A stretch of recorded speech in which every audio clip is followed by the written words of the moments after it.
What up, boys, and welcome back to another video. So I'm doing this series where I'm showing you guys all of the dungeons that I normally gold farm in, and I featured like every single one of these years ago, but this has been requested by well, a lot of the people who have followed me more recently since like Classic WoW or Shadowlands, and they constantly ask me when I'm live streaming like, yo Studen, why are you farming RFD?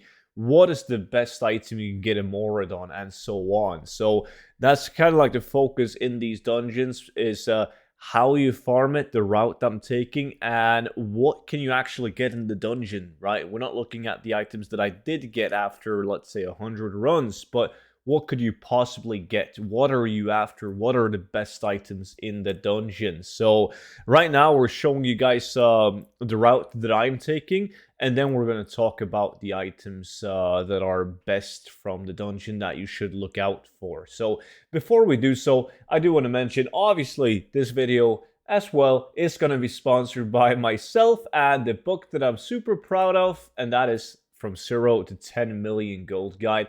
A book that I made like 6 months ago or something like that.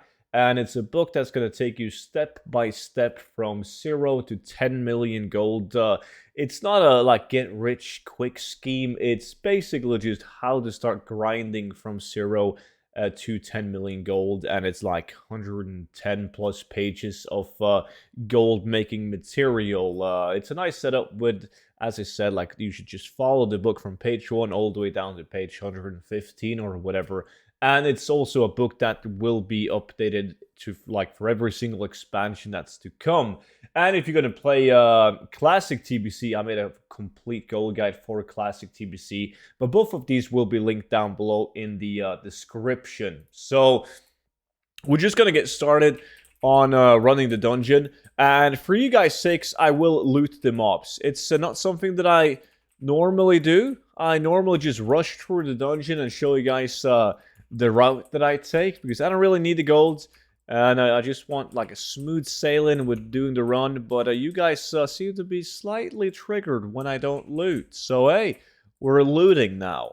And when it comes to class doing the dungeon, it doesn't really matter. I've done this on a ton of different classes. They've all had a speed set though in order to do one run in 6 minutes or less, so you can actually do the maximum, which is 10 runs an hour in a dungeon or instance. So I do this now on my speed set Druid, which runs at like 220% movement speed on my speed set. I've made a separate video on the speed set that I am using. I'm level 45 on this guy. And as you can see, the first crossroad that you get to, I always take a left. I don't know why. Some people take a right as well, but I just go with a left. And I don't go outside in these mountain areas and kill the basilisks in the mountain. I can't be arsed to do that. So there we go. Sometimes I do. If I'm like on the last run and I have like 9 minutes to do the last run, I will sometimes just make sure that I kill every single mob in the instance. But normally I don't do that. And it's also super fun to pull the entire dungeon in Zul'Farrak. I used to do that back when I spent my monk on a lot of the gold farms. Monks have been slightly nerfed for gold farming though, so I'd rather just use my druid.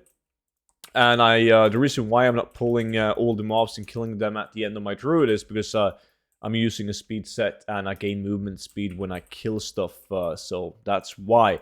But the thing that you do got to be careful with if you prefer to pull the entire dungeon and then kill him is you don't want to step on any obstacle like this one. Stepping on something like this could be enough, or like a pile of skulls laying on the ground, could be enough for some of the mobs to evade. And that's super, super annoying. Like you could step too close to like these, for instance, step on these, or you could kind of like get bugged for a second inside a wall and you're gonna evade. So that's really annoying in Zul'Farrak. But once you got that figured out and you are aware of it, it shouldn't be any issues whatsoever.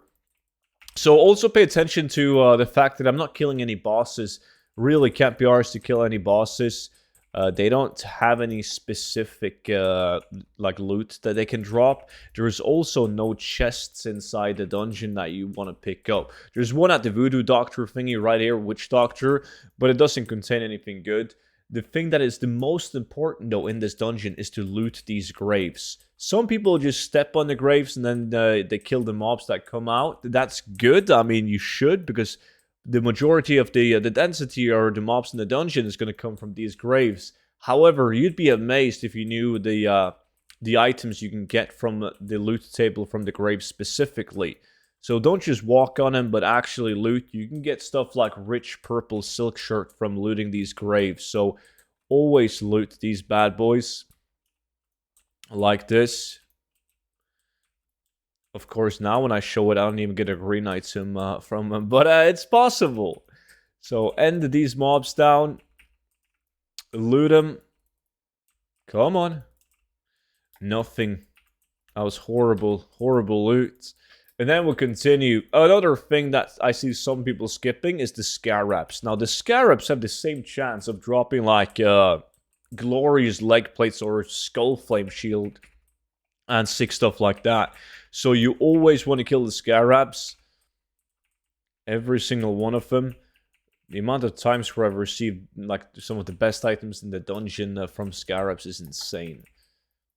Because you're killing a lot of them. So there's a relatively big chance of getting something good from the scarabs.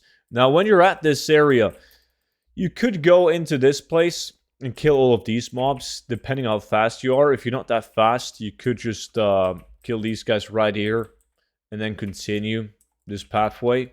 It's all about how fast you are, obviously. If you're not that fast, you should just kill these guys. You should get this trio pack right here and then run out of the dungeon. Just got a glorious breastplate. But if you're fast, you should go up and kill all of these trolls as well, together with the mobs up here at Antu Sol. So right now we're done and we just gotta walk outside the dungeon. My tune is relatively fast, so I can't be arsed porting out with like Dreamwalk and then porting back in again or something like that. I just run out of the dungeon normally. And that's basically how I run Zul'Farrak. There's a lot of different ways of doing it. People kill a lot of different amounts of mobs when they're running Zul'Farrak, but this is the way that I do it. So now we're going to talk about the big bucks, or what could possibly make you the big bucks, and why Zul'Farrak is one of the most popular dungeon farms out there. And that is because, let's face it, Zul'Farrak has a really messed up loot table. A lot of dungeons do. Like, for instance, you can get Skull Flame Shield in Scarlet Monastery. It doesn't make sense. It doesn't make sense at all because of the original level of what SM is, right? And Zul'Farrak is kind of the same. Zul'Farrak is the dungeon with the biggest and the best loot table in the game. So you can get world drop epics in Zul'Farrak, like, for instance, you can get the famous Skull Flame Shields, right? 65,000 gold right now. You can get this shield inside the dungeon. You can also get the weapon, Destiny. There you have it. It's 35,000 gold now. It's gone down a bit on my realm. And then you can get like Cloud Keeper. Leg plates, 200,000 gold right now on my realm. They're really, really good. And that's like as far as the epics go. There's more epics, but they're not that good compared to these epics. And then you can get all of the rare patterns and plans, like I mentioned, with the rich purple silk shirt. You can get the Syrian Gold Blade, Lesser Parry, Star Belt. All of them can drop here in Zul'Farrak. And the reason why Zul'Farrak is so likable by a lot of people is because it drops so many different sets. Like, for instance, you can get the Glorious set can drop. All of the pieces from the Glorious set can drop in the dungeon. And then you also have the Vanguard set. All the Vanguard pieces can drop inside the dungeon, and they tend to sell really fast. Then you also have the Bloodlust set. The entire set drops inside the dungeon. And then, of course, you have the Jade set, which also drops inside the dungeon. Now, the bad thing about the Zul'Farrak loot table is that the prices have absolutely plummeted due to farms like Selitus. So you see these jade leg plates here right now. I've sold 23 of them, average price of 868 gold. And now they're posted for 2,000 gold. Now, these jade leggings used to be 100,000 gold leg plates. It's the same with the glorious leg plates.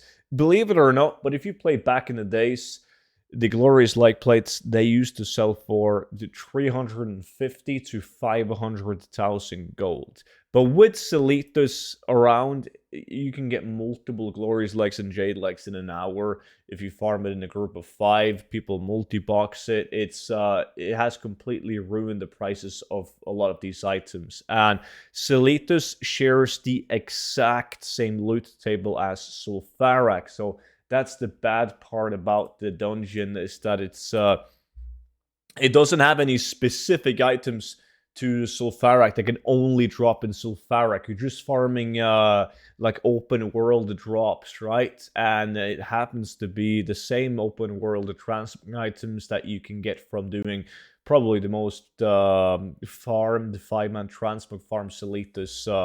So that's the bad thing about it. However, if you don't want to do a 5-man, or you have issues finding people to do a 5-man with, you should still get these items up on the auction house, because they are still in a good demand, even though prices are worse than what they used to be. So if you can get yourself into a Selitus 5-man group, do Selitus. Don't touch Zul'Farrak. But if you struggle with finding a 5-man group, or you just don't want to join a 5-man or rely on others, Zul'Farrak is definitely the place to go. And that is pretty much it for this video. I'm going to leave the list of items down below in the description so you guys can take a look at it. But I always recommend you guys to run around with Loot Appraiser, so it will notify you whenever you pick up something of value. And if you enjoyed this type of video and you want me to make more of these, then make sure you press the thumbs up, the like button on the video. It really helps me out, and it gives me a good picture of if you guys like this video or not, and I should continue making more of them. But that's it. Thank you guys for watching, and I will see all of you back in on tomorrow's video. But until then, bye-bye.